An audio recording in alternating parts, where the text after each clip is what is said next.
Boa noite, graça e paz. 8 horas. Vamos lá então para mais uma aula aí do nosso hashtag SouFonte.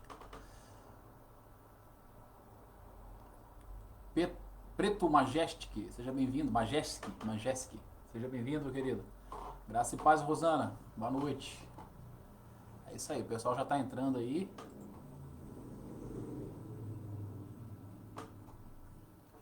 Aproveita aí aquele momento para se confraternizar virtualmente aí com seus colegas aí que estão entrando. E também para compartilhar esse conteúdo, né? Indicar, como a gente sempre pede, para que mais pessoas tenham acesso a esse material. Boa noite, Vó Célia, benção. Graças paz, Carol, boa noite. E hoje a gente está com esse tema aí, de certa forma, polêmico, né? Seitas e heresias. Vamos ter uma aula introdutória, aprender aí os conceitos básicos e principais sobre esse tema, né? E na semana que vem a gente vai dar continuidade. Boa noite, Cristina, graça e paz. Graça e paz, irmão Adelso. É isso aí. O povo tá entrando aí. 8 horas e 1 minuto. Mais alguns minutinhos a gente já vai dar início. Então a nossa aula aí sobre seitas e heresias. Boa noite, Rubens. Graça e paz, querido.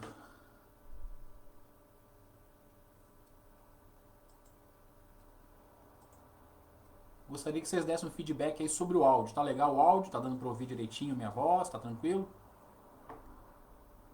Aqui eu não tenho referência, né? Então eu tô com meus monitores de áudio desligados, então eu preciso do feedback de vocês aí para saber se tá tudo ok. Então, só colocar um okzinho embaixo aí.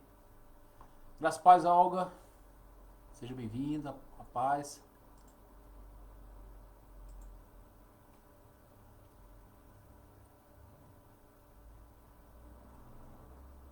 Então é isso, 8 e 2, mais alguns minutinhos a gente já vai dar início. Já prepara aí papel, caneta para você que gosta de anotar. Prepara a sua Bíblia aí, você que gosta de usar a Bíblia impressa, né? Sei que alguns preferem usar a Bíblia impressa e outros usam a Bíblia, né? Preferem usar a Bíblia no celular. Fala, Christopher.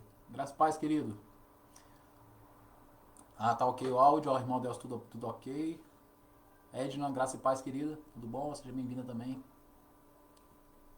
8 e 3. Mais alguns minutinhos e a gente já vai orar pra gente começar.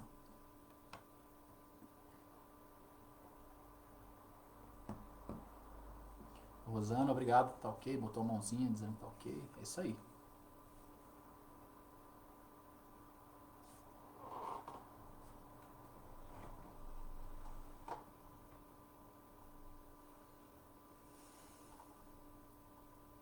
Então, como eu estava dizendo no início, hoje teremos a nossa primeira aula aí sobre seitas e heresias.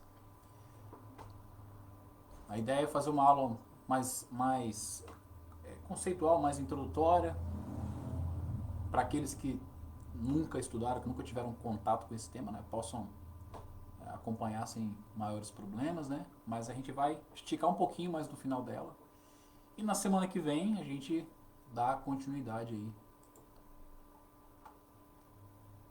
fazendo a parte 2 dessa aula.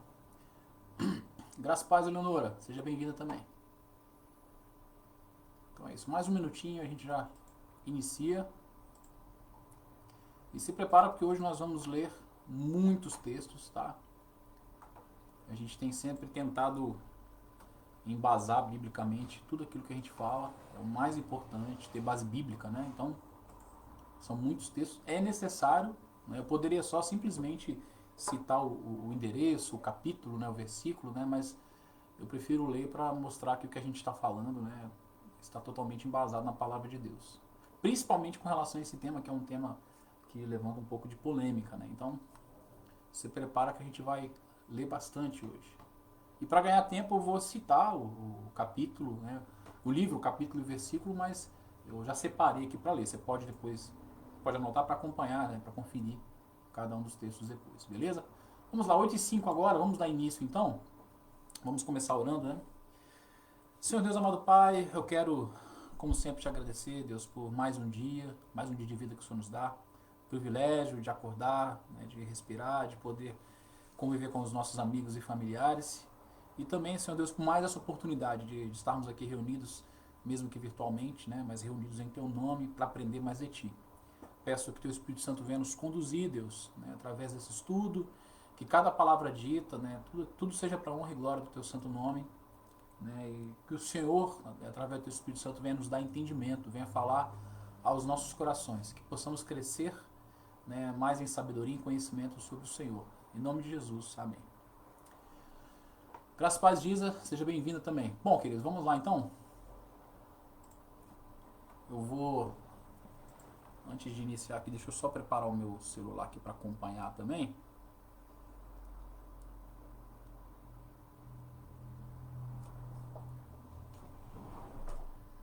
Só um minutinho. Boa noite, graça e paz. Lara.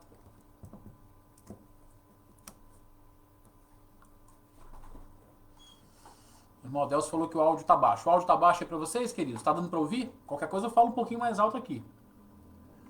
Vamos lá então. A gente vai começar lendo aqui dois textos. O primeiro texto se encontra em 1 Timóteo, capítulo 1, né, verso 18 e 19.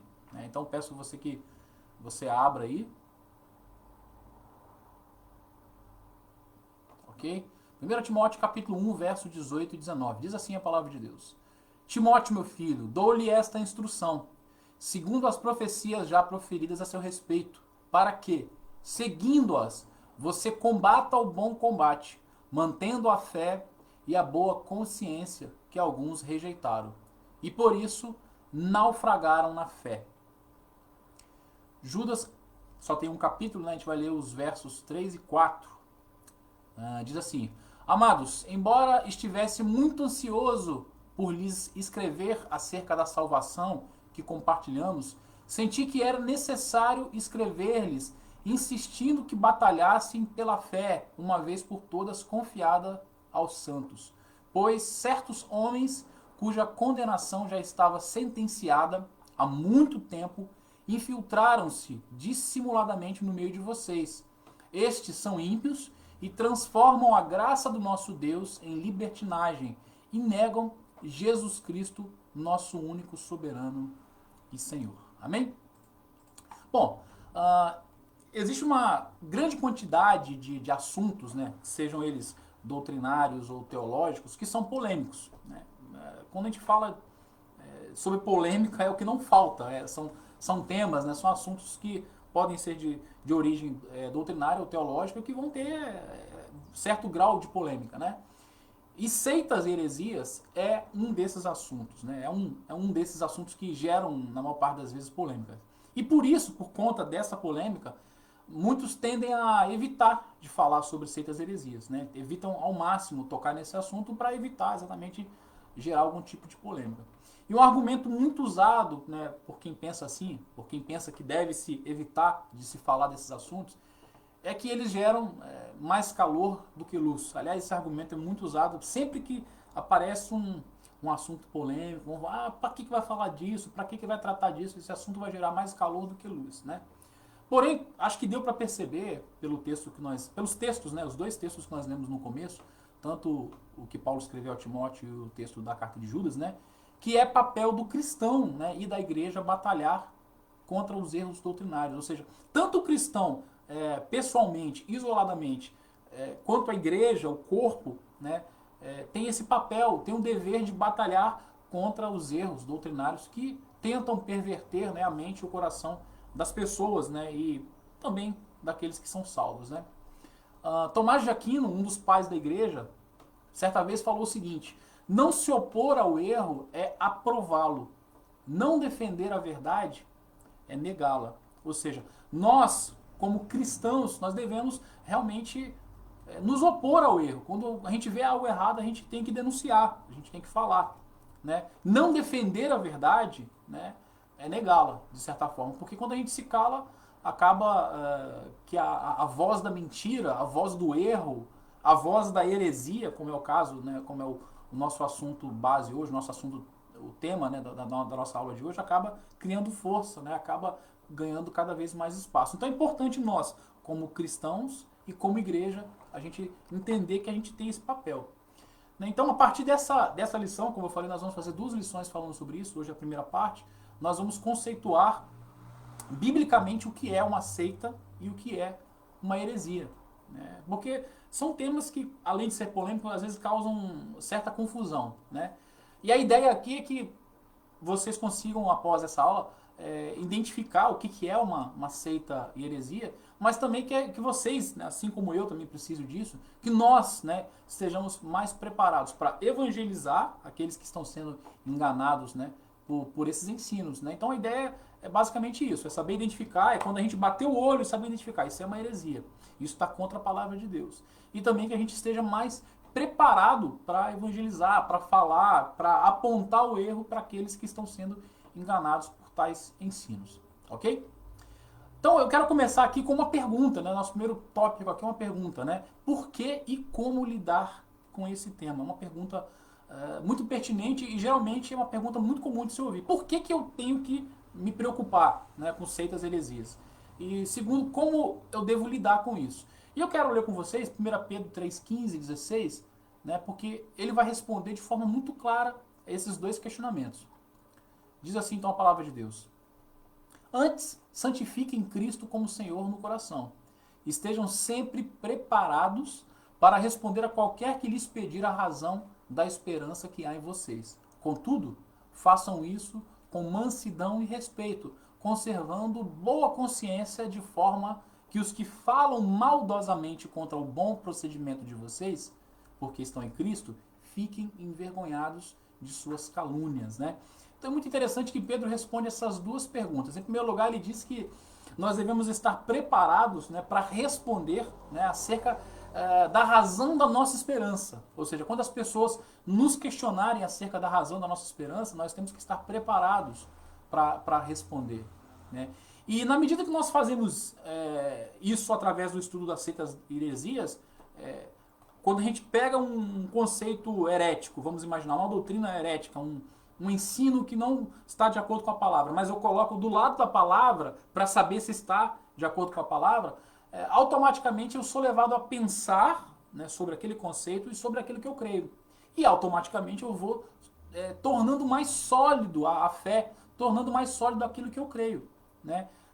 Você não deve de maneira nenhuma ter o contato com a heresia, estudar esses assuntos só por estudar. Você tem sempre que contrapor com a palavra de Deus. A palavra de Deus tem sempre que ser ali a regra, né, de fé e de prática. A gente vai falar um pouquinho mais disso daqui a pouquinho. Mas quando a gente faz isso, quando a gente estuda o errado, né, e fazemos uma contraposição com o ensino correto da Bíblia, que é o da Bíblia, né, automaticamente a gente pensa e vai solidificando o conceito correto na nossa mente, no nosso coração. E em segundo lugar, Pedro também fala que ao lidar com esse tema, ele fala que a gente tem que lidar com, quando a gente vai responder às pessoas, a gente tem que responder com mansidão e temor. Ou seja, ele mostra de forma muito clara que a gente não deve deixar de falar o que temos que falar. Aquilo que a gente tem que falar, a gente tem que falar. Né? Mas aqui a gente tem que falar com amor. E eu acho interessante como ele termina, né, esse verso que ele fala, de forma que os que falam maldosamente contra o bom procedimento de vocês, porque estão em Cristo, fiquem envergonhados. Então, nós temos que estar preparados para responder acerca da razão da nossa esperança, né? E temos que responder em amor. Temos que responder com mansidão. Né? Temos sempre que lembrar que quem convence da justiça, do pecado e do juízo é o Espírito Santo. Né? Nós não temos esse papel, nós não temos essa função, nós não temos essa capacidade. Então o Espírito Santo é que vai fazer isso, que convence da mesma forma que ele convence e convenceu a nós, né? A nós. Então a gente tem que ter isso em mente. Não sou eu que convenço uma pessoa, né, acerca, por exemplo, uma pessoa que segue uma doutrina ou uma seita, né, não sou eu que vou convencer. Eu posso até conversar com ela, mas o Espírito Santo é que faz o trabalho de convencimento. Por isso, então, eu tenho que fazer a minha parte, que é estar preparado e também responder com mansidão e com amor. Né? E para quem não sabe, um dos princípios básicos da reforma protestante, que ocorreu no século XVI, é o chamado sola scriptura. Né? Para quem nunca ouviu falar disso, o sola scriptura é uma expressão em latim que quer dizer somente a escritura, ou somente a palavra, somente a Bíblia, né? A gente poderia colocar dessa forma, né? Quando esse princípio foi declarado, a intenção não era só combater as seitas e as heresias que permeavam aquele momento na igreja, né? Que tinham se instaurado ali no meio da igreja. A intenção era também de afirmar a suficiência da palavra de Deus, ou seja, a Bíblia é a nossa única regra de fé e de prática. Com certeza você já ouviu essa expressão. A Bíblia é a nossa única fé, a regra de fé e de prática. Eu mesmo falo isso aqui várias vezes, em várias aulas eu já fiz essa citação. E isso é muito importante ficar cravado em nosso coração, né? Por quê?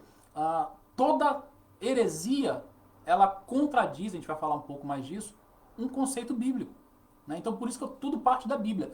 E no período do século XVI, lá quando começou a reforma protestante, a briga dos reformadores, né, dos homens que Deus usou para brigar contra essas heresias que estavam acontecendo, um monte de coisa errada que estava acontecendo no meio da igreja, era exatamente porque as pessoas estavam cada vez mais se distanciando da palavra de Deus, né?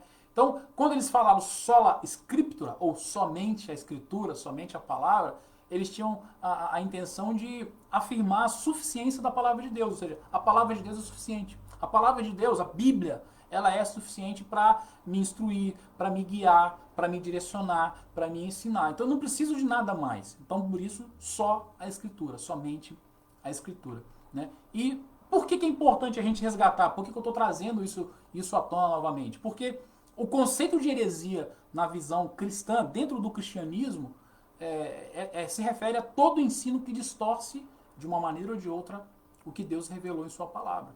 Ou seja, o que é uma heresia dentro do cristianismo? Na visão cristã, o que é uma heresia?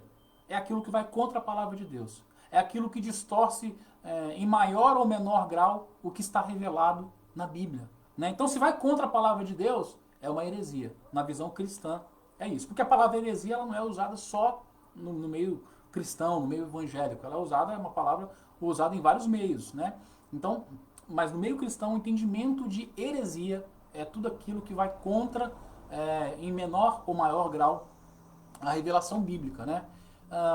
Já uma seita, o que vai ser uma seita? Uma seita se refere a todo grupo religioso ou ideológico que prega ou segue aquele que prega heresias, né? Então, tudo começa com uma heresia. O cara tem um pensamento que vai contra a palavra, ele começa a atrair seguidores, esses seguidores vão formar, então, o que é chamado de seita, né? Basicamente, esse é o conceito aí de heresia e de uma seita. A heresia é o ensino que vai contra a palavra de Deus e a seita são aqueles que pregam e que seguem aqueles que pregam uma heresia, tá? 2 Timóteo 2, 4, aliás, 2 Timóteo 4, de 2 a 4, Paulo vai confirmar isso. Quer ver? Ele vai falar para Timóteo o seguinte: pregue a palavra, esteja preparado a tempo e fora de tempo. Repreenda, corrija, exorte com toda paciência e doutrina, pois virá o tempo em que não suportarão a sã doutrina. Pelo contrário, sentindo coceira nos ouvidos, segundo seus próprios desejos, juntarão mestres para si mesmos. Eles se recusarão a dar ouvidos à verdade, voltando-se para mitos. Paulo estava alertando Timóteo que chegaria um tempo em que as pessoas teriam coceiras no ouvido com relação à verdade. Não se sentiriam confortáveis em ouvir a verdade. E fala que essas pessoas iriam procurar mestres que falassem aquilo que eles gostariam de ouvir. Mestres segundo os seus próprios desejos, né? E Paulo fala, eles se recusarão a dar ouvidos à verdade, voltando-se para mitos. E a gente tem presenciado isso cada vez mais. Quanto mais a gente se aproxima para os tempos finais, para os últimos dias, cada vez mais as pessoas têm se afastado da palavra de Deus, têm se afastado da sã doutrina, têm se afastado da verdade, não querem ouvir a verdade. E muitas vezes a gente ouve algumas pessoas falar assim, mas essas pessoas às vezes estão enganadas, elas estão lá porque elas precisam ter os seus olhos abertos. Sim, às vezes a gente tem casos de pessoas que estão lá equivocadas, enganadas, por isso que é importante a gente entender sobre isso, estar preparados para explicar, para apontar a verdade bíblica. Não estou dizendo que não exista isso, mas segundo o que Paulo fala aqui, muitos que frequentam seitas estão lá porque querem, estão lá porque sentem coceira quando ouvem sentem coceira no ouvido quando ouvem a verdade, né? E estão lá porque estão atrás de mestres que falam aquilo que eles querem ouvir, né? Tem um meme que de vez em quando circula pela internet aí, uma figurinha que tem duas igrejas, de um lado uma igreja assim com a plaquinha verdade bíblica, pregação da verdade bíblica, e a outra assim pregação sobre o que você quer, falamos o que você quer ouvir. A fila da igreja que fala aquilo que as pessoas querem ouvir é muito maior do que a fila da verdade, porque a verdade ela vai contra os nossos desejos, ela vai às vezes nos confrontar, né? Aliás, a verdade tem esse papel, tem esse caráter, ela vai apontar o erro, vai mostrar aquilo que precisa ser mudado em nós, e as pessoas geralmente não querem ouvir isso. Só quem é convertido, quem tem o Espírito Santo atuando em seu coração, que sabe que isso é importante, ouvir a verdade, mas quem não tem vai procurar mestres para si mesmos, mestres que falem aquilo que eles querem ouvir, que dê uma palavra, sabe, uma palavra confortável, uma palavra que afaga ali o ego, né? Então, Paulo já falava disso para Timóteo, né, que esse dia iria chegar. E é exatamente isso, seitas e heresias, é o conceito que Paulo já está, há muitos anos atrás, já estava alertando Timóteo que iria acontecer. Então, antes de mais nada também é importante a gente frisar alguns conceitos sobre doutrinas centrais da fé cristã, heresias e linhas teológicas. Por quê?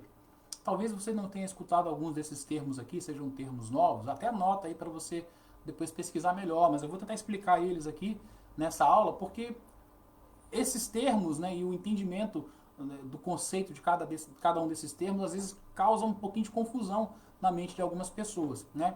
Existe uma diferença significativa entre o que é uma heresia, entre o que é uma doutrina central, tá?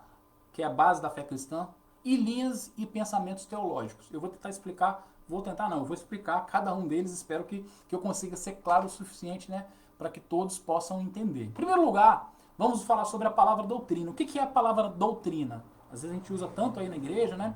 A doutrina é uma palavra que vem do latim, e quando você traduz literalmente, né, significa ensino. Nada mais é do que ensino.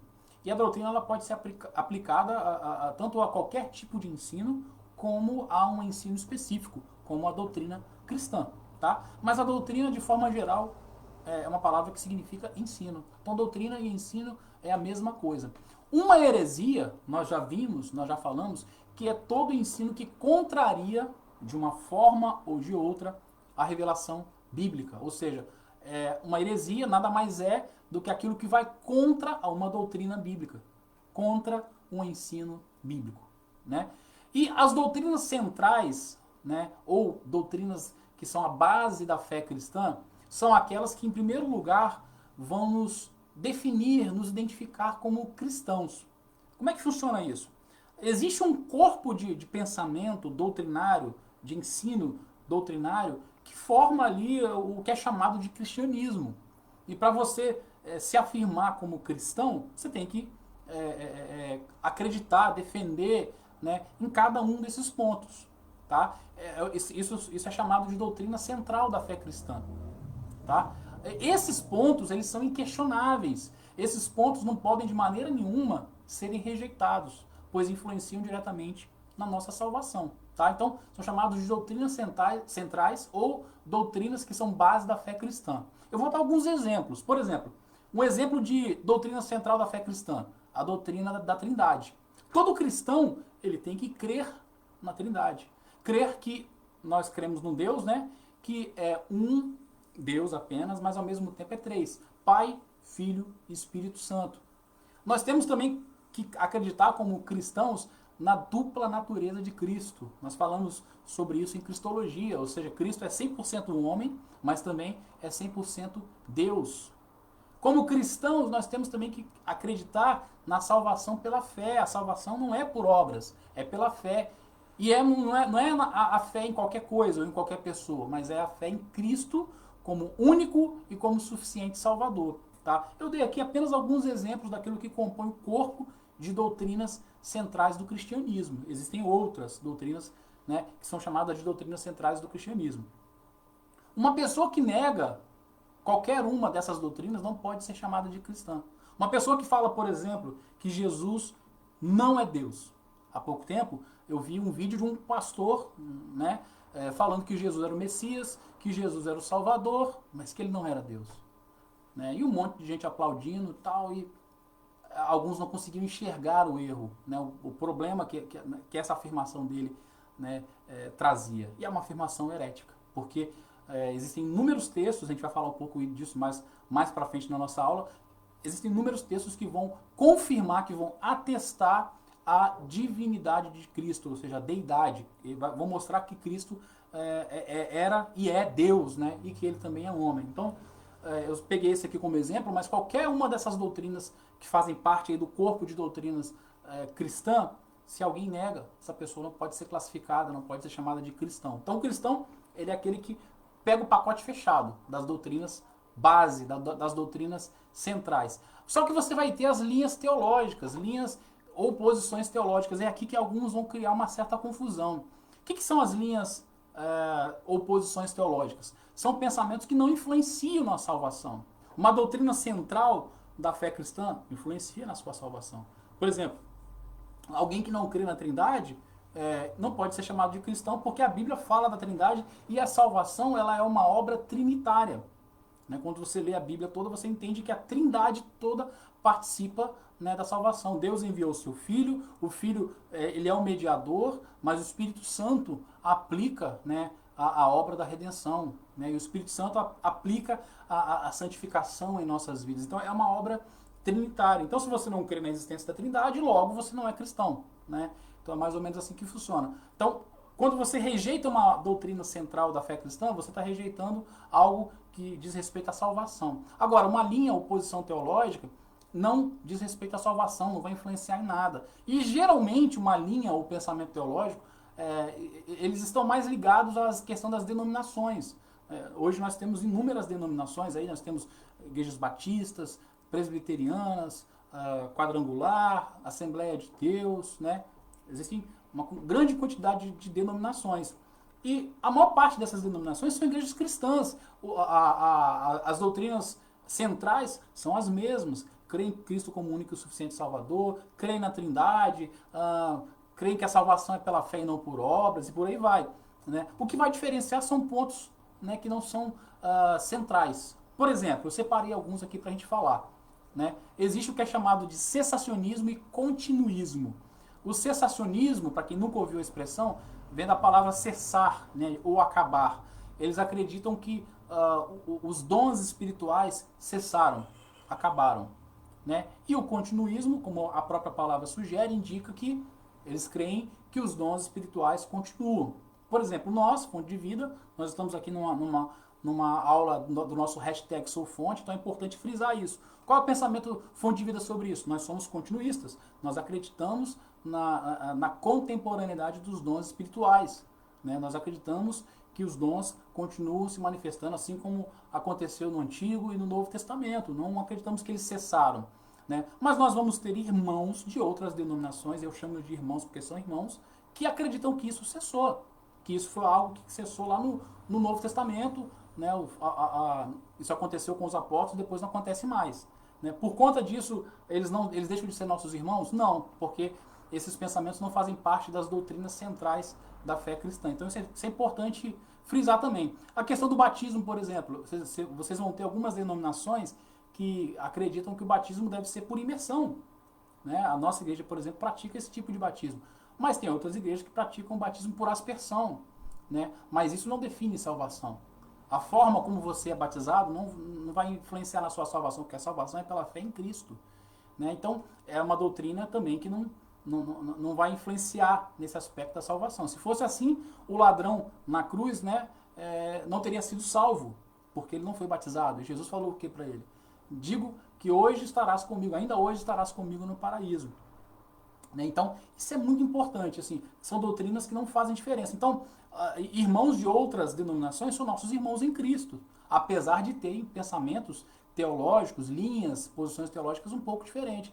A gente vai ver também isso, e isso é mais fácil até da gente compreender, em linhas escatológicas. A escatologia é um negócio tão complicado, tão cheio de termos, tão cheio de nomes, de palavras, né? Você tem pré-milenista, pós-milenista, amilenista, pré-tribulacionista, tem uns nomes que parecem palavrão, né? Tão grande que é e tão feio que é. Né? São conceitos teológicos, e esses conceitos aí, como eu falei, são muitos, né? Divide as pessoas, mas divide na questão do pensamento. Um acha que é assim, outro acha que é assado. Mas, pastor, qual que é o correto? Todos eles têm base bíblica. Né? Todos eles vão usar textos da Bíblia, mas não interfere na salvação. Por exemplo, você acreditar que você acreditar, por exemplo, no arrebatamento pré-tribulacional, como alguns pastores acreditam, que o arrebatamento vai acontecer antes da tribulação, não vai interferir na sua salvação. Você acreditar que o arrebatamento vai ser no meio da tribulação, não vai interferir em nada na sua salvação. E assim por diante. Então, a gente tem que ter em mente, saber diferenciar o que é uma doutrina base da fé cristã, uma doutrina central, e o que é uma linha ou posição teológica. Né? Isso vai influenciar na hora da gente separar o que é uma seita. E talvez você esteja se perguntando, tá, mas então como que eu faço para identificar, né, uma seita?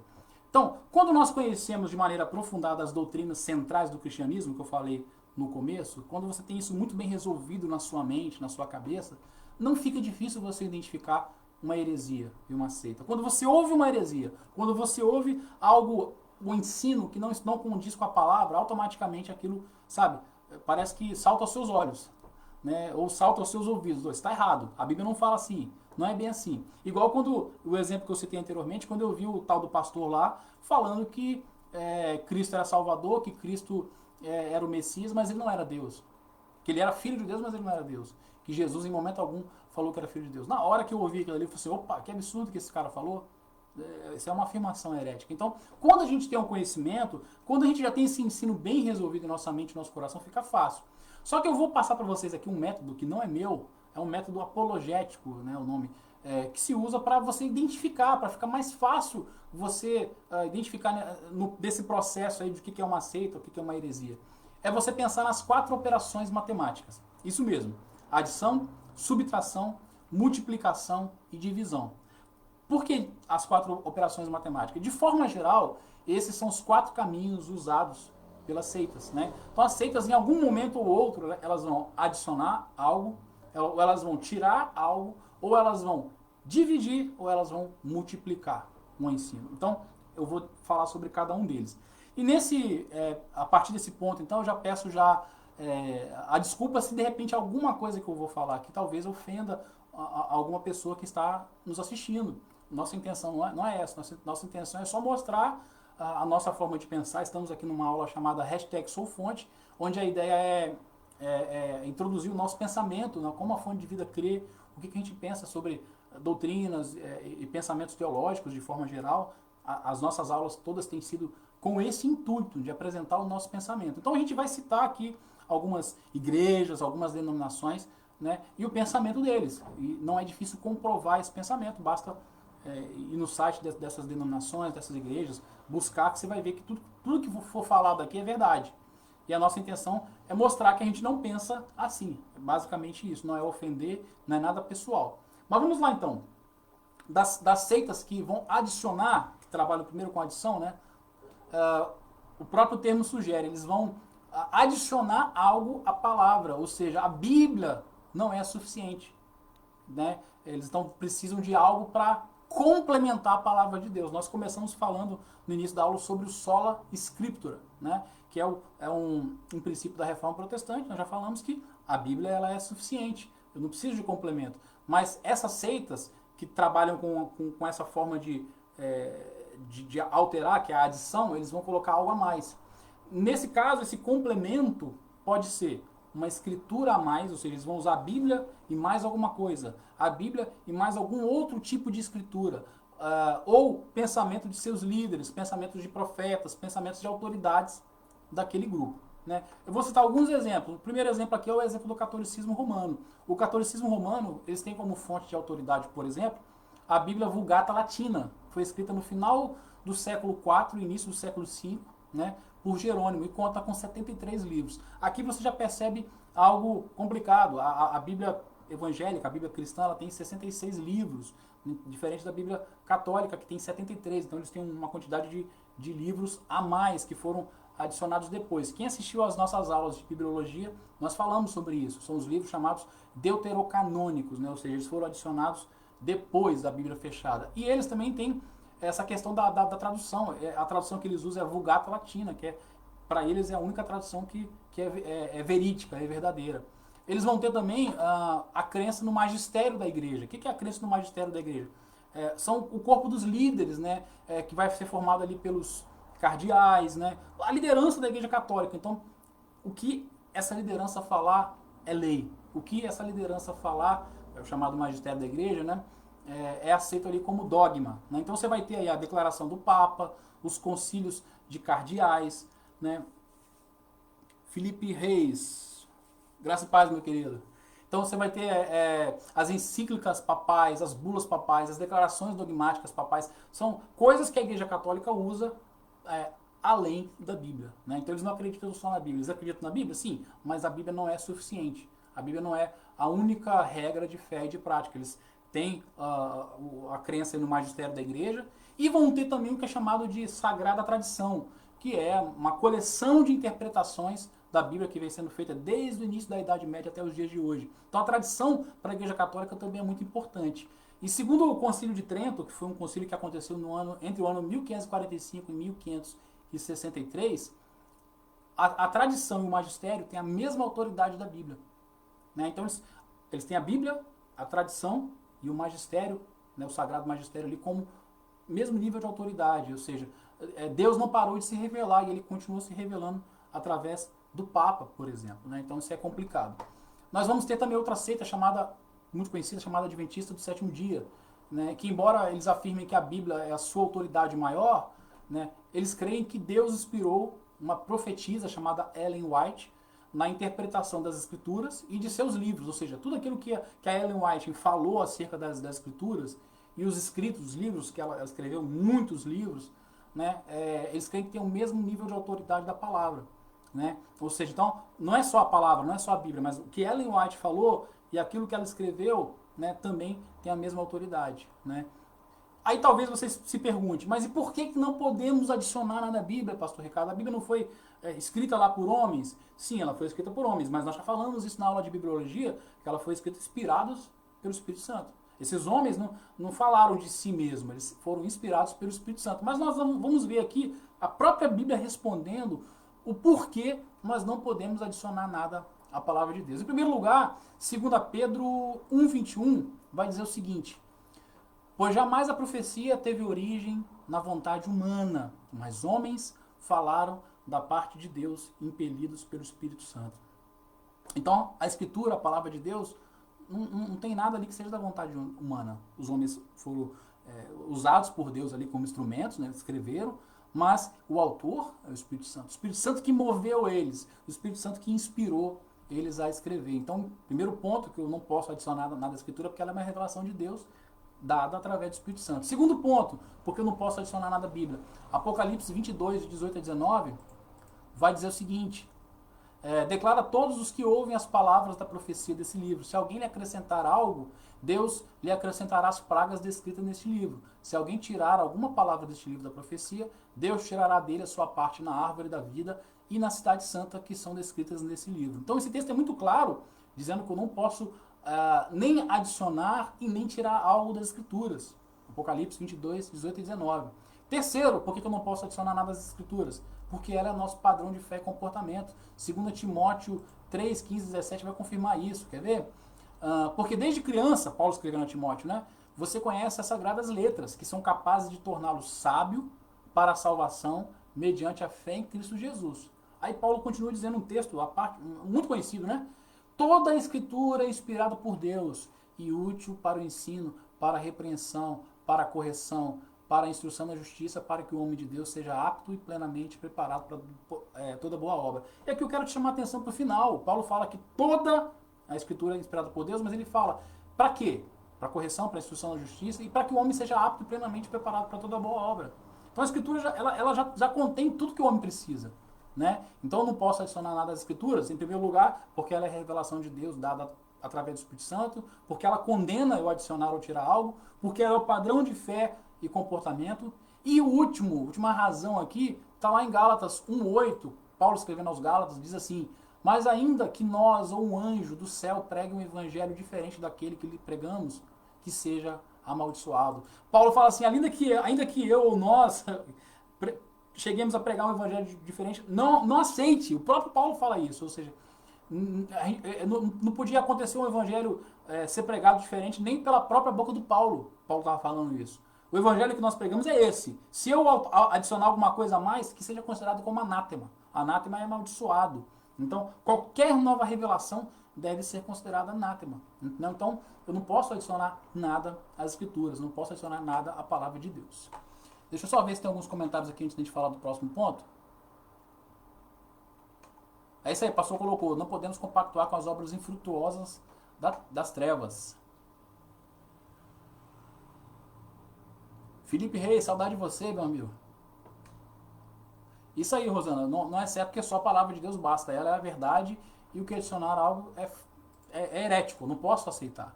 Outra forma das seitas trabalharem é subtraindo. A gente viu algumas aqui que adicionam, a gente vai ver a subtração. Aqui, o que elas vão fazer? O nome já diz, né? Elas vão subtrair algo no caso da dupla natureza de Cristo. É muito comum acontecer isso. Atacar a questão da dupla natureza de Cristo. Ou seja, alguns vão negar a natureza humana de Cristo, vão falar que Cristo não era homem de verdade, e outros vão atacar a sua natureza divina. Vão falar que Cristo não era Deus. Né? Alguns vão falar que Jesus era um bom homem. Ah, Jesus foi um bom homem. Um homem que morreu como prova de amor. Ou Jesus foi um sábio profeta que veio fundar uma nova religião. Alguns vão colocar dessa maneira. Outros vão dizer que ele nunca teve um corpo como o nosso, um corpo físico, né? Ou seja, ele era um espírito evoluído. Alguns vão afirmar assim. Né? E outros vão dizer que ele é um ser criado, um anjo ou um Deus inferior. Né? E a palavra fala que Cristo é eterno, né? É Deus eterno. A gente vai ver alguns textos que falam sobre isso. Alguns exemplos, né, de seitas que vão trazer essas afirmações. Legião da Boa Vontade. A Legião da Boa Vontade afirma que Jesus veio num corpo fluídico, ou seja, ele não veio como homem, carne e osso. O corpo dele não era de carne e osso como o nosso, não podia ser tocado, apalpado. Fluídico era no sentido de que ele não tinha, ele não era físico, né? Isso que eles afirmam. Os testemunhos de Jeová negam que Jesus seja Deus. Eles afirmam que ele é um ser criado, né? Como os homens, no caso, e os anjos, e que ele era menor, que Jesus era menor que o Deus Pai. Né? Eles colocam dessa forma. Os espíritas kardecistas, que se dizem cristãos também, eles entendem, eles dizem que Jesus foi um grande médium, uma grande pessoa, um profeta do amor, um espírito iluminado, mas não Deus. Não vão afirmar que Jesus era Deus. Inclusive, para eles, um profeta, um homem como o apóstolo Paulo, que eles aceitam até alguns escritos do apóstolo Paulo, tem o mesmo valor do que Cristo. Né? Então, é complicado isso. Né? E porque para nós faz diferença saber realmente sobre a natureza de Jesus? A Bíblia, mais uma vez, também vai nos responder. Em primeiro lugar, a Bíblia afirma que Jesus é Deus. Nós vamos encontrar essa afirmação de forma muito clara lá em João, capítulo 1, versos de 1 a 3. Vai dizer assim: no princípio era aquele que é a palavra. Ele estava com Deus e era Deus. Ele estava com Deus no princípio. Todas as coisas foram feitas por ele e por intermédio dele. Sem ele, nada do que existe teria sido feito. Eu amo esse texto, eu amo essa passagem, e está se falando aqui de Jesus Cristo. Então, ele é aquele que era a palavra, ele estava com Deus, ele era Deus, estava com Deus desde o princípio, e todas as coisas foram feitas por ele. De forma que nada do que foi feito teria sido feito sem ele. Né? Então, mostra claramente Jesus como Deus. A Bíblia também vai dizer que ele é maior do que os anjos. Quando a gente vai lá em Hebreus capítulo 1, do verso 3 a 6, diz assim: o Filho é o resplendor da glória de Deus e a expressão exata do seu ser, sustentando todas as coisas por sua palavra poderosa. Depois de ter realizado a purificação dos pecados, ele se assentou à direita da majestade nas alturas. Olha só, tornando-se superior, tão superior aos anjos, quanto o nome que herdou é superior ao deles. Pois a qual dos anjos Deus alguma vez disse: tu és meu filho e hoje eu te gerei? E a outra vez, eu serei seu pai e ele será o meu filho. E ainda, quando Deus introduz o primogênito no mundo, diz: todos os anjos de Deus o adorem. Então esse texto é muito claro porque ele mostra e confronta esse pensamento de que Jesus era um ser criado, que era um ser como um anjo, por exemplo. Alguns vão falar até que Jesus era o arcanjo Miguel, algumas seitas, né? E a gente percebe por esse texto aqui que Jesus não é só maior do que os anjos, mas é maior... deixa eu achar aqui a parte que ele fala. tornando-se tão superior aos anjos quanto o nome que herdou é superior ao deles. Então o nome de Jesus é um nome poderoso, é um nome que está acima, né, de todo o nome também. E a Bíblia vai falar também sobre os atributos divinos de Jesus Cristo. Eu não vou ler todos os textos aqui porque são muitos, mas a Bíblia, por exemplo, vai falar da onisciência de Jesus. Jesus, como Deus, ele sabia todas as coisas. João 16:30 vai confirmar isso. A Bíblia também vai falar da onipotência, ou seja, Jesus também era dono de todo o poder. É um atributo divino, é um atributo que só um Deus tem. Um ser humano não tem onipotência. Apocalipse 1:8 vai confirmar isso. Vai falar sobre a onipresença de Jesus, Mateus 28:19-20. E vai falar também sobre a eternidade de Jesus em Isaías 9:6, né? É um texto muito conhecido, geralmente em época de Natal se usa muito esse texto, né? Eu quero até ler ele, que vai falar de Jesus de uma maneira muito clara. Porque o menino nos nasceu, um filho nos foi dado, o governo está sobre seus ombros, ele será chamado maravilhoso, conselheiro, Deus poderoso, Pai eterno, príncipe da paz. Ó, Deus poderoso, confirmando aqui também a deidade de Jesus. Jesus é Deus, com certeza, né? Outra razão é porque a Bíblia fala da humanidade, não fala só da divindade, mas fala também da humanidade. Também vou falar disso aqui um pouquinho mais rápido, porque nós já falamos sobre isso nas nossas 2 aulas sobre Cristologia. A Bíblia vai falar que Jesus nasceu como homem, Lucas 2:6-7. Vai falar que ele cresceu como homem, Lucas 2:52. Vai falar que ele cresceu em sabedoria, estatura e graça. Vai falar que ele sentiu sede na cruz, né, quando ele, em dado momento, ele pede para beber água porque ele estava com sede. Vai falar que ele sentiu fome, vai falar que ele comeu e bebeu, vai falar que ele dormiu, né? Aquela famosa passagem quando Jesus acalma a tempestade, né? O texto fala que em determinado momento os discípulos vão até Jesus e Jesus estava dormindo no barco, né? Então são características humanas, então mostra a natureza humana de Jesus também. E por último, a Bíblia vai falar que Jesus é nosso Salvador, e esse texto eu quero ler com vocês, que é 1 Timóteo 2:5-6. Deixa eu achar ele aqui, que diz assim: pois há um só Deus e um só mediador entre Deus e os homens, o homem Cristo Jesus. Olha, esse texto é muito forte e muito claro. Pois há um só Deus, um só mediador entre Deus e os homens, não tem outro mediador, tem um só Deus, tem um só mediador, e fala quem é ele, o homem Cristo Jesus, o qual se entregou a si mesmo como resgate por todos. Este foi o testemunho dado em seu próprio tempo, né? Então, essas seitas, né, elas vão pregar um Cristo completamente diferente ao da Bíblia, por isso que é considerado herético, né? Então vamos lá, deixa eu ver se tem mais algum comentário aqui, mais alguma pergunta. Cristo, eu vou deixar as perguntas para após o término da aula. Beleza, Cristo, vamos lá, tomara que eu consiga responder todas. A Rosana colocou, isso é bizarro, pastor, o ser humano é tantas interpretações erradas de Deus. Sim, porque a maior parte dessas interpretações, Rosana, às vezes vem de tradições equivocadas, vai passando de um para o outro. As pessoas às vezes não têm o costume de ir na Bíblia, de consultar, que é uma coisa que no nosso hashtag SouFonte a gente está incentivando muito a todos a fazer isso, não ficar com o que eu falo, com o que o pastor Cláudio fala, ou com o que qualquer outro líder venha falar, mas ir na palavra. As pessoas não fazem isso, então aceitam um pensamento, um ensinamento e vão replicando ele sem consultar, sem ver se a Bíblia fala realmente daquilo ali, né? Então, as seitas, né, elas vão adicionar, em alguns casos, vão subtrair e em outros casos elas vão dividir. Nesse caso aqui, o que elas vão dividir? Aqui é quando elas vão tentar dividir a fidelidade entre Deus e a organização religiosa deles, né? A glória, que é devida só a Deus, é dividida com o sistema religioso, por exemplo. Não existe salvação na mente dessas pessoas, na mente dessas seitas, não existe salvação fora da organização. Não existe salvação fora da instituição religiosa. Desobedecer à organização é desobedecer ao próprio Deus. E praticamente todas as seitas pregam isso. Você tem que fazer parte daquela seita, daquela instituição, daquela organização, senão você não será salvo. Não existe salvação fora daquilo. O primeiro exemplo aí é o catolicismo, né? O conceito de igreja deles é diferente do nosso conceito, né? Para eles, a igreja é a que está em Roma. E todas as outras que estão ligadas a ela, né? A igreja principal é de Roma, todas as outras igrejas que estão ligadas a ela também são igreja, né? Para nós, protestantes, o conceito de igreja é diferente. Para nós, a igreja é um organismo vivo, não é uma instituição, é um organismo vivo formado por pessoas. Para eles, é estrutura, né? Por isso eles dizem que não há salvação fora da igreja católica. Muitos vão vão afirmar. O católico que entende, que pratica, que conhece, ele vai afirmar isso, né? Outros que também vão, no caso aí, dividir a glória com a instituição, com a denominação, é os testemunhos de Jeová. Para eles a salvação não é baseada na graça eterna de Deus.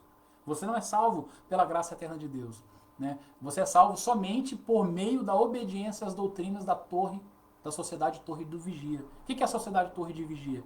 É como se fosse a instituição que é a denominação deles ali, que as igrejas, os testemunhos de Jeová estão debaixo da autoridade da Sociedade Torre de Vigia, né? Então, alguém para ser salvo tem que fazer parte, tem que obedecer às doutrinas, tudo que eles colocam lá para ser salvo, tem que ser um testemunha de Jeová, né? Então eles vão colocar a salvação ali, não em Cristo, mas você tem que fazer parte da denominação, da instituição, da seita no caso, né?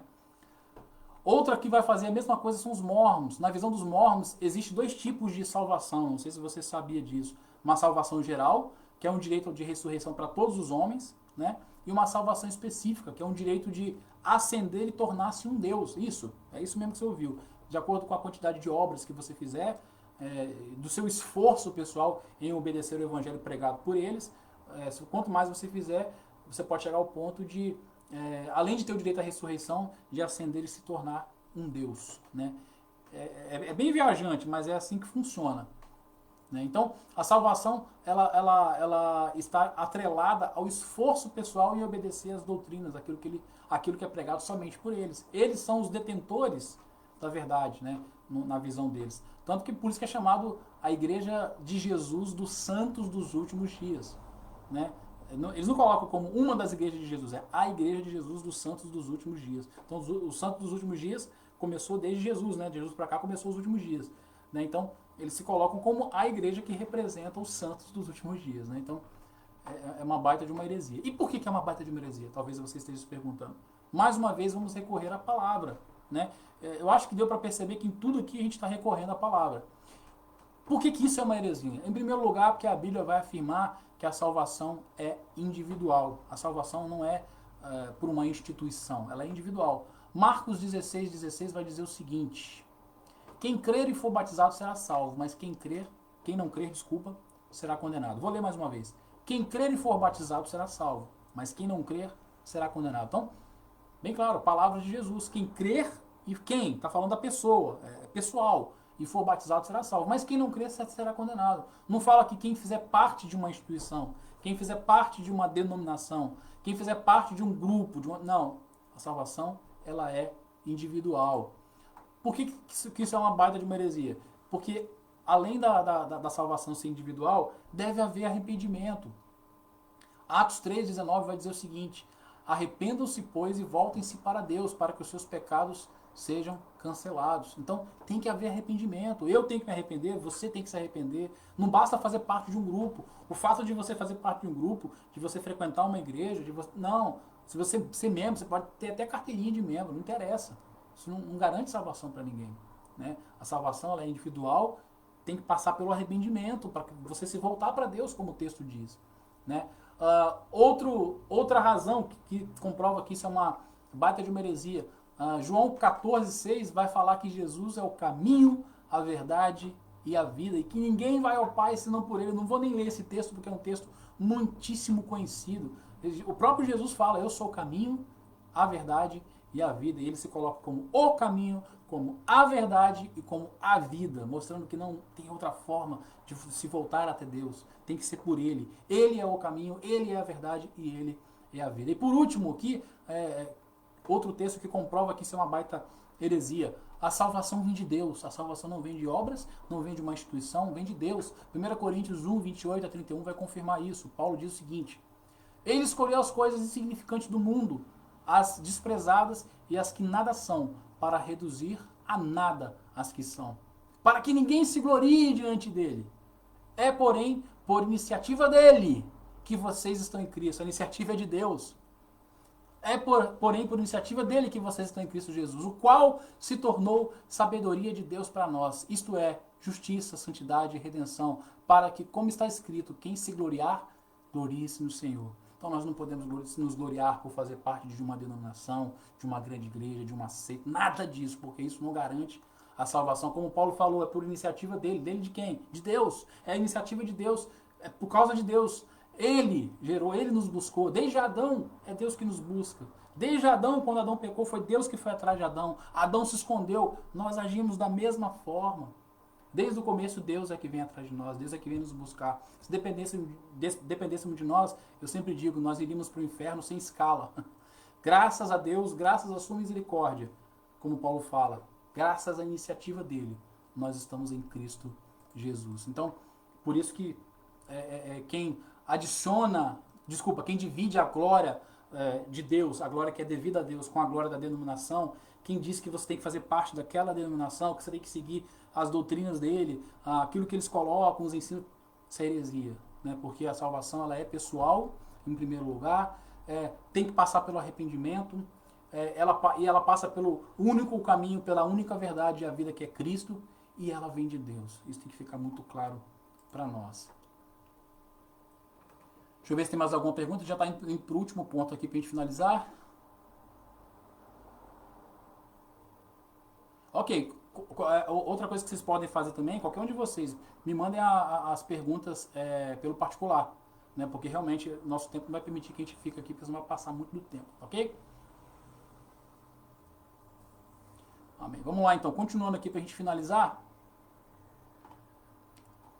A Rosana colocou, não vai ter placas de igreja no céu, só pessoas limpas. Exatamente, no céu só pessoas lavadas e remidas pelo sangue de Cristo. Pessoas que aceitaram Cristo, reconheceram Ele como o único e suficiente Salvador. Mas vamos lá, eu falei da adição, da subtração, da divisão, agora vamos falar da multiplicação, né? As seitas que agem assim, o que elas vão afirmar? Elas afirmam que crer em Jesus é importante, mas não é tudo. Não, crer em Jesus é importante, claro, mas não é tudo. Dessa forma, o que eles fazem? Eles multiplicam a possibilidade de salvação. A salvação, nesse caso, passa a ser atrelada a uma série de práticas litúrgicas e doutrinárias. Mais uma vez eu vou citar o catolicismo aqui, que não é uma perseguição contra o catolicismo, mas é porque é uma das religiões mais antigas e tem uma quantidade de seitas, de heresias que foram criadas, né, de ensinos que foram criados no decorrer dos anos é muito grande. Eu estou falando só alguns pontos, né? Eu poderia fazer uma, duas, três aulas só para falar de cada uma delas, mas o nosso tempo não permite. Mas nesse aspecto, o que o catolicismo romano vai colocar? Ele vai colocar, por exemplo, que a justificação não é um ato. Nós não somos tornados justos pela cruz de Cristo, por exemplo. A palavra fala que nós somos tornados justos pela cruz de Cristo. Cristo morreu por nós, derramou o seu sangue. Paulo fala que Cristo é a propiciação pelos nossos pecados. Né? O que é propiciação? Para quem não sabe, na Arca da Aliança, tinha a tampa da arca, era o propiciatório. Lá ficava a lei. Quando o sangue do animal era aspergido, tapava a lei. Então Deus olhava e só via o sangue. A representação de Cristo como propiciação é isso. Cristo propicia, ele é o propiciador, né, da nossa salvação. Né? Então, eles não veem isso, eles veem a justificação como um processo. Eles vão entender que o ser humano pode contribuir para esse processo. Né? Como? Através das obras. Então, você é justificado quanto mais obras você faz. Por isso que eles geralmente fazem muitas obras, porque a salvação, a justificação está atrelada à quantidade de obras e dos sacramentos que você deve participar da igreja. Confissão, missa, extrema-unção, né? Ou seja, a justiça conquistada por Cristo deve ser apoiada pela justiça do homem, do pecador. Né? Outra igreja que vai falar a mesma coisa é os adventistas do sétimo dia. Na verdade, não a mesma coisa, mas algo parecido. Eles vão, apesar de afirmarem que a salvação está baseada no sacrifício da cruz de Cristo, eles acreditam que a guarda do sábado é importante para a salvação. Ou seja, você pode até crer em Cristo, mas se você não guardar o sábado, você não vai para o céu. Então, Cristo não é o único e suficiente Salvador, porque tem que ter o apoio do sábado, tem um apoio ali. Né? Sem esse apoio, sem a guarda do sábado, você não é salvo. E depois eu cito mais duas aqui, que é o judaísmo. Né? O judaísmo vai ter a salvação, o entendimento de salvação baseada na observância da lei. Né? E também em rituais e crenças judaicas. Né? Então, o judeu acredita que você é salvo através dos rituais e das crenças deles lá, mas principalmente pela observância da lei. Por último aqui, deixa eu ver se é o último, o espiritismo kardecista, né? Eles têm um lema que você já deve ter ouvido, que é o seguinte: fora da caridade não há salvação. Só esse lema já diz tudo, né? Ou seja, a salvação é por obras. né?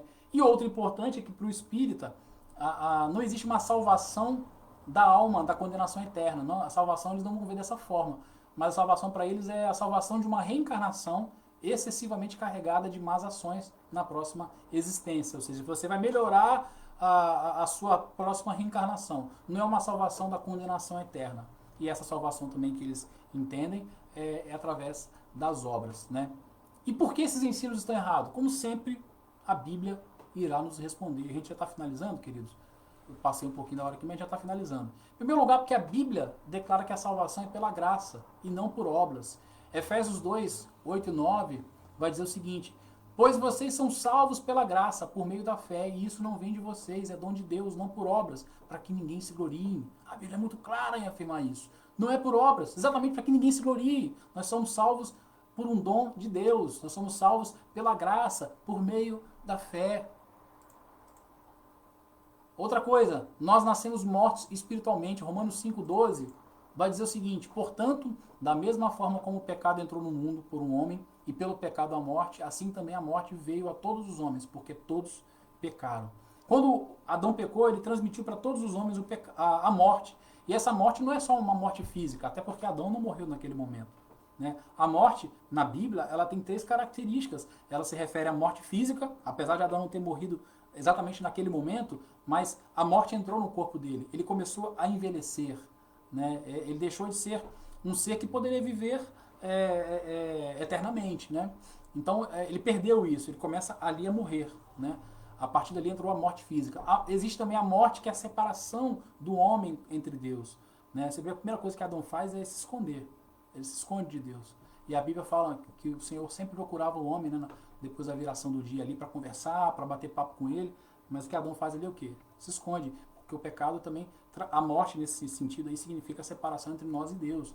E o pecado também significa a separação eterna, né? Ou seja, isso é no final, né? Da mesma forma que os salvos receberão vida eterna, que é a vida com Deus, os condenados receberão a morte eterna, que alguns acham que é um aniquilamento. Não é um aniquilamento.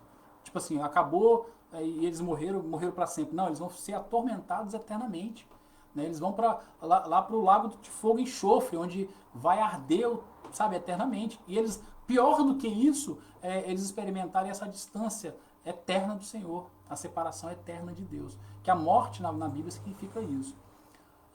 João 8,34 também fala que nós somos escravos do pecado, né? Deixa eu ler para vocês aqui, ó. Jesus respondeu: digo-lhes a verdade, todo aquele que vive pecando é escravo do pecado, né? Então, isso de que essa prática de multiplicar as possibilidades de salvação está errado por isso também, porque nós nascemos escravos do pecado. E por último, nós fazemos obras porque somos salvos e não para sermos salvos. Efésios 2,10 vai dizer o seguinte: porque somos criação de Deus, realizada em Cristo Jesus, para fazermos boas obras, as quais Deus preparou de antemão para que nós a praticássemos. Então Deus preparou as boas obras para que nós praticássemos de antemão, ou seja, Deus viu que nós, sendo salvos, iríamos praticar essas boas obras. Nós não praticamos as obras para ser salvos, elas não são a condição para a nossa salvação, mas elas são o resultado. Nós praticamos as obras porque somos salvos, né? Exatamente isso que o Tiago fala, né? Que a fé sem obras é morta, exatamente porque a sua fé ela é demonstrada na prática através das obras. Mas você não faz as obras, né, para ser salvo, né? Você faz as obras porque você é salvo, né? E é isso, queridos. Para concluir, acho que deu para perceber o quanto que esse assunto é extenso. Não dá para a gente falar numa aula de 1 hora, pegar e falar tudo. Não dá. Seriam várias aulas para tratar de cada uma. São muitas seitas, muitas heresias. Eu tenho um livro aqui de mais de 700 páginas que fala só sobre isso, só sobre seitas e heresias. Então, só para vocês terem uma ideia de quanto que esse assunto é extenso, né? Mas é importante a gente falar isso. E por que é importante? Porque uma seita ou uma heresia pode não só influenciar na nossa vida espiritual, como pode comprometer completamente a nossa salvação. Como assim, pastor? É verdade. O apóstolo Paulo, escrevendo a Timóteo, lá em 2 Timóteo 2, 18 e 19, ele vai falar de Himeneu e Fileto. E ele vai falar com Timóteo, para Timóteo tomar cuidado, para não acontecer o mesmo que aconteceu com Himeneu e Fileto, que se desviaram da verdade. Está lá, depois vocês leem, 2 Timóteo 2, 18 e 19. Então, dá a entender o quê? Que Himeneu e Fileto eram homens que estavam na presença de Deus, que conheciam a verdade, mas por alguma causa, razão ou circunstância, deram ouvidos para heresias, para conceitos errados, para ensinos heréticos e se desviaram da verdade. Por isso é importante sempre nós sermos como os crentes de Bereia. Eu já falei isso aqui em algumas aulas e vou repetir. O que os crentes de Bereia faziam?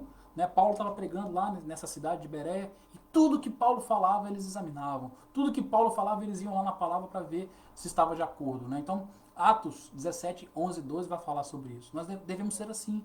Tudo aquilo que nos ensinado, que nos é ministrado, nós devemos levar a palavra para conferir se é aquilo. Ok? Então, eu acho que deu para a gente para dar uma ideia do que é seita, do que é heresia, do que é doutrina, do que é denominação, né?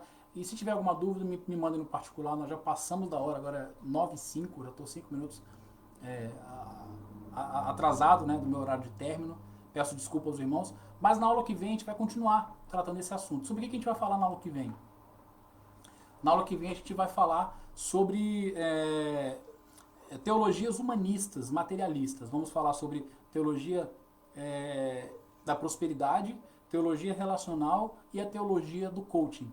Né? Talvez eu fale sobre mais uma, eu estou vendo aqui que eu estou preparando já o material da aula, né? Mas são teologias mais humanistas e materialistas, que vão focar mais no homem, né? O foco vai ser mais no homem. Né? E vocês vão ver que são teologias heréticas.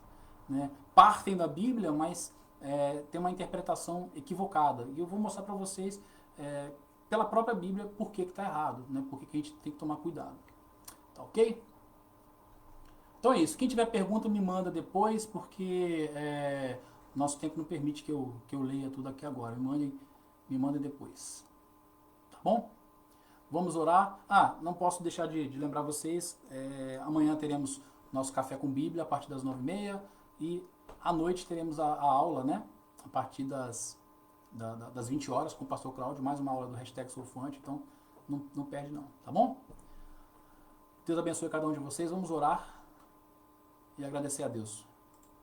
Pai querido, eu te agradeço, Deus, por mais essa aula, te agradeço por cada conceito, cada ensino aqui, Deus, que o Senhor venha esclarecer aquilo que porventura ficou com dúvida, né? Que o Senhor venha ministrar o coração de cada um, que o Senhor nos ensine a depender cada vez mais de Ti, da Tua palavra, pois ela é a nossa única regra de fé e de prática, e é dela que nós devemos tirar tudo aquilo que nós cremos.